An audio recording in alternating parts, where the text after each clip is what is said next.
walang kagamutan, wala pong lunas na sakit. Yun po yung araw-araw na nagkakaroon tayo, nagkakasala tayo sa ating paningin, sa ating mata, sa ating bibig, sa ating mga galaw. Nagkakasala po tayo, hindi po natin naiiwasan. So kailangan po natin ng tagapaglinis ng ating kasalanan. Yun po ay si Jesus Christ. Paano po yun? Kailangan po tayo ay magkaroon ng relasyon sa ating Panginoong Diyos Jesus. Kasi siya, sa ating pamamagitan ng makikipagrelasyon sa ating Panginoong Jesus, doon po tayo humihingi ng tawad, tumatawag sa Kanya every time na tayo nagkakasala, humihingi tayo ng kapatawaran sa ating mga nagawa, humihingi tayo na nagpapasalamat tayo. Yun po yung makikipagrelasyon sa ating Panginoong Diyos. Hindi lamang po nakikipagrelasyon tayo sa mga tao, sa ating mga mahal sa buhay. Kung number one po ay dapat sa ating Panginoong Diyos tayo nakikipagrelasyon sa pamamagitan ng panalangin, sa pagbabasa ng Biblia, sa kanyang mga salita, kasi doon yan po tayo kinakausap. Hindi man tayo nakakakita sa ating Panginoong Diyos, hindi natin siya nakikita sa ating mga mata. Pero po nararamdaman natin yung presensya niya, yung pagmamahal niya sa atin. Nakikita natin yun sa araw-araw dahil po tayo, di ba, kapag nagkakasakit tayo, may kagalingan, dinagamot niya tayo. Kapag po may pangangailangan tayo, hindi natin namamalayan na provide pala. Nakakaraos tayo sa araw-araw dahil po yun sa ating Panginoong Diyos. Siya po ang nagpo-provide ng lahat. Akala lang po natin dahil yun sa ating sariling sikap, dahil po yun sa ating lakas na nagtatrabaho tayo. Pero saan po ba galing yung lakas natin? Saan po ba galing yung ating kaalaman? Hindi po ba sa ating Panginoong Diyos? Wala pong galing sa atin, wala pong pagmamay-ari natin dito sa mundo. Lahat po ay sa ating Diyos. Kaya marapat lamang po na siya po ay ating papurihan, pasalamatan. Every time po na gigising tayo sa umaga, naiisip ba natin na magpasalamat sa Panginoong Diyos na binigyan pa po tayo ng pagkakataong mabuhay. Binigyan pa tayo ng pagkakataon para sambahin siya. Lahat ng mga tao na yung mga hindi kumikilala sa Diyos, nagtataka tayo na mayroong mga tao na mababait pero maaga silang namamatay. Mayroong mga tao na masasamain pa yung mahaba ang buhay. Alam niyo kung bakit po? Kasi yung mga taong ganon, binibigyan sila palagi ng chance ng Panginoong Diyos. Binibigyan sila ng mahabang buhay para maalala nila ang kanilang pagkakamali, mag-repent sila, magsisi sila sa kanilang mga kasalanan. Dahil mahal tayo ng Panginoong Diyos.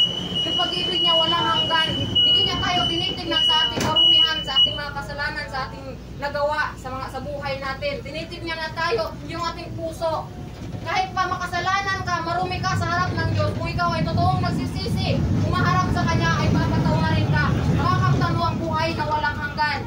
Marahil po sa atin, hindi naniniwala na mayroon pong buhay na walang hanggan. Nasusulat po sa Biblia at ang Biblia po ay katotohanan salita ng Diyos. Yan po ang iniwan niyang gabay sa atin dito sa mundo. Nung pumaroon na po siya sa langit. Na dapat po ay yung salita ng Diyos ay atin pong binabasa, atin pong sinasabuhay. Kasi yun po yung guide natin. Kasi po kapag tayo ay namumuhay sa sarili lamang natin na kagustuhan, sarili lamang natin na gusto, para po tayong lumalakad ng tulog, para po tayong namumuhay dito sa mundo ng tulog. Kasi wala po tayong alam sa katotohanan. Tulog po tayo sa katotohanan.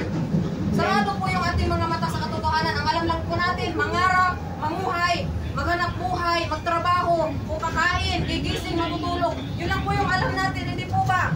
So meron pong tao ang Diyos na kanyang sinusugo upang ipaalam ang katotohanan, nagisingin tayo sa katotohanan. Kasi hindi po forever yung life natin dito sa mundo. Maswerte na po tayong lahat kapag nagkakaroon tayo ng buhay na tayo sa 17 years old. Lahat po na bababa. And sa taas ay rotonda na po. Lagi natin kalalahanin na tayo po ay may hangganan dito sa mundo. Lahat tayo ay temporary na nandito sa mundo. Alalahanin natin kapag tayo ay dumating na sa point na pinawian tayo ng buhay. Yung ating kaluluwa, meron po tayong kaluluwa. Hindi lang po yung katawan natin, hindi po mabubuhay yung katawan natin na wala pong kaluluwa. Yung ating katawang lupa po ay babalik sa lupa na kung saan nanggaling. At ang ating kaluluwa ay babalik doon sa Diyos na siya ang gumawa, siya ang nagbigay.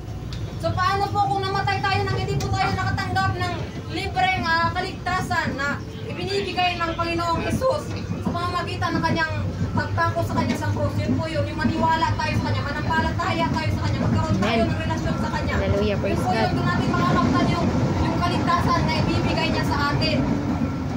Kasi hindi po natin alam kung hanggang kailan lamang tayo. Dapat po, ready tayo anytime na hindi tayo natatakot sa kamatayan. Kasi alam natin na kapag namatay tayo, may buhay po tayo na walang hanggan doon kasama po sa kabilang buhay doon po sa langit. Makikita, makakasama natin yung mga tao, mga pamilya natin na sa makabilang buhay na makakasama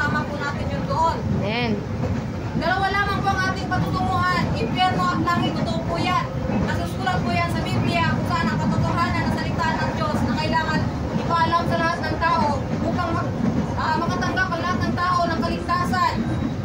Yun po ang gustong ipahatid na magandang balita ng ating Panginoong Diyos na hindi natin kailangan magtrabaho, basta mamuhay lamang dito sa mundo. Kung hindi po, isabuhay natin yung kanyang salita sa pamamagitan nun, nabubuhay tayo sa biyaya niya. Ibibigay niya yung lahat ng ating pangangailangan. Sabi nga, kapag tayo ay humingi, ibibigay niya yung pangangailangan natin basta sa kanya pong kalooban. Hindi po sa lahat ng luho, hindi po sa kalooban niya, basta nang ikabubuti po sa atin. Amen po ba mga kapatid? Amen. Maraming salamat sa inyo pagbigay ng time sa akin, sa pakikinig sa akin mga salita ng Diyos na kanya pong ipinabahagi po sa inyong lahat. Gusto ko pong ipanalangin kayong lahat mga kapatid na kayo po ay ma-bless ang bawat buhay sa atin na nandito ngayon na nakikinig.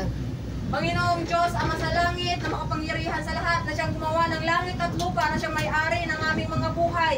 Panginoong Diyos, pinapanalangin ko po na lahat ng taong nakikinig dito ngayon, Panginoon kong Diyos, i-bless niyo po ang bawat buhay ng bawat isa na nandito ngayon.